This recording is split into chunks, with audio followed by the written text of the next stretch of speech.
Promossi i primi 10 candidati che hanno ottenuto la certificazione del livello B per la conoscenza del friulano. Gli attestati sono stati consegnati dall'Arlef.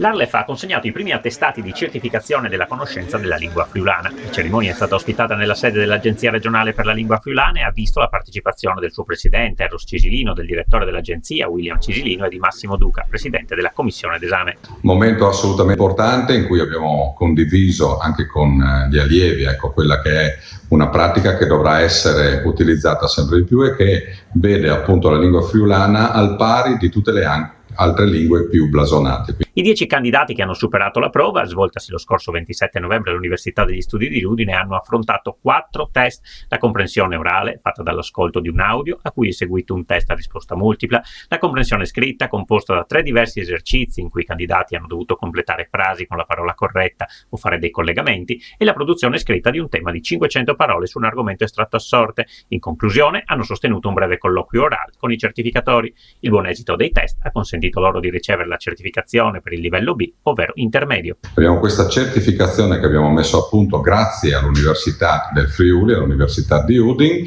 e l'abbiamo realizzata grazie soprattutto all'impegno della Regione Friuli Venezia Giulia.